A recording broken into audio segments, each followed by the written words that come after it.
Nayib Bukele, the president of El Salvador, has billed himself as the cool politician.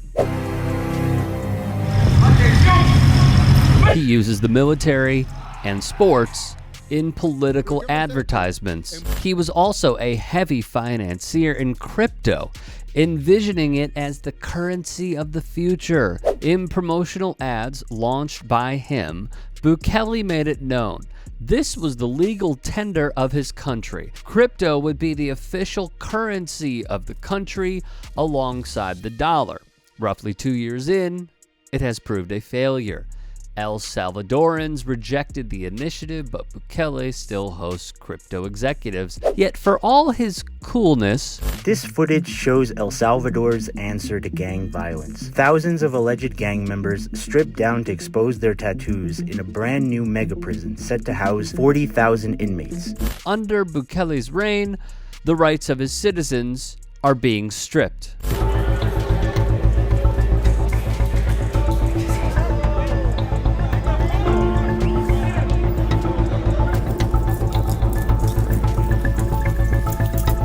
Gangs turned El Salvador's murder rate into one of the highest in the world. And to end this cycle of violence, the country's president, Nayib Bukele, ordered a crackdown in March last year, arresting more than 66,000 people since then.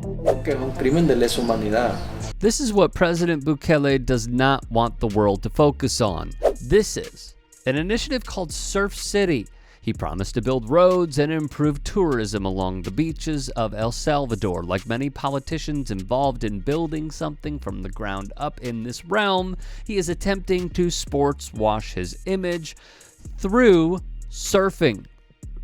We have shown in the past how when Brazil hosted the Olympics and World Cup, it led to the displacement of their own residents. In California, ahead of hosting the Olympics, the Los Angeles Police Department is tasked to not solve homelessness, but destroy the lives of our unhoused neighbors. Displacement is a key tenet of sports washing. It gives off the idea that those in charge are problem solvers cleaning up their city or country's reputation. The measures with which they go about doing so contradicts these efforts. The scenic views, the coastline, the weather, opportunity is what Bukele pushes. However, his authoritarian approach has been the following.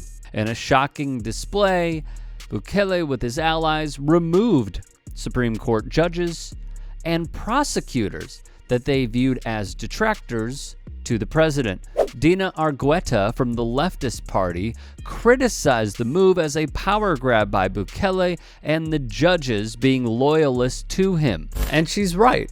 El Salvador's long-held rule was that a president cannot run for consecutive re-elections. In 2024, with pro-Bukele lawmakers at their posts, the Constitution was simply defied. Bukele now eyes that 2024 run. Wrote WOLA.org, this development follows a series of blows to democracy and rule of law in El Salvador that have raised growing international concern about the country's rapid regression towards authoritarianism. In El Salvador, at least some people are worried, angry, and showing it on the streets. Then there was another scare tactic that took place. This is President Nayib Bukele in another power move in February, marching soldiers into Congress to get a security bill passed. It also shocked some. This country spent the majority of the last century under military dictatorship. Human Rights Watch labeled the charade an exhibition of brute force. He is demanding $109 million alone, he says, to drive up the weapons and vehicles his forces use to crack down on gangs in the country.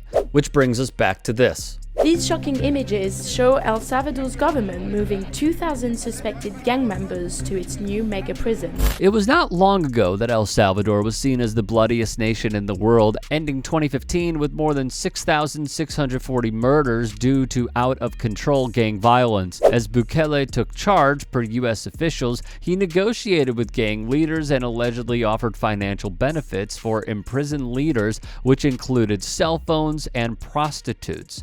When the killings did not stop, Bukele ruled with an iron fist. Tonight, El Salvador is under state of emergency. Bukele and his Congress issued a state of emergency, but it came at a cost.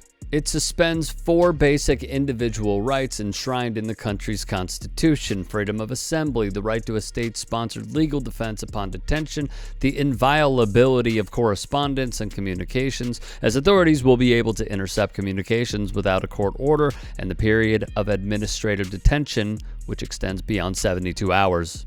Inevitably, some innocent people sucked into the prison system along with the guilty.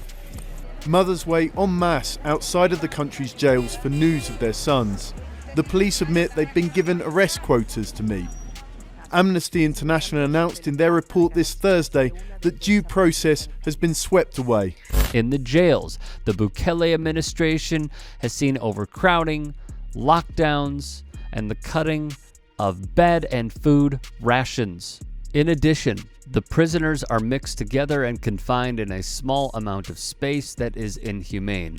There have been reports of the murder rate plummeting, though it has been found the country has changed the way they report it in the first place, including the following. The government reported that there were no homicides during many days of 2022, but authorities have told journalists that the aggregated data on homicides is classified. The official homicide rate declined from about 36 per 100,000 in 2019 to 17 per 100,000 in 2021. In July 2019, the government also excluded cases in which police officers were reported to have killed alleged gang members in confrontations. And yet with all of this, Bukele built Surf City as a distraction to show how warm of an administration he is and how relatable they are. He has championed the project and been rewarded for doing so. El Salvador hosted the World Surfing Games, cozying up to the ISA, or the International Surf Association. As journalist Karim Zidane wrote, with the tourism industry providing a potential lifeline for El Salvador's struggling economy, the president's focus on surfing as a government policy is not without merit. However, the contentious nature of Bukele's rule, combined with a deteriorating human rights situation, has cast a shadow over the picturesque beaches and the aspirations of those seeking to capitalize on their natural beauty. As the surf continues to rise in El Salvador, so too does the debate surrounding the president's motives, leaving both the future of tourism and the nation's democratic foundations hanging in the balance.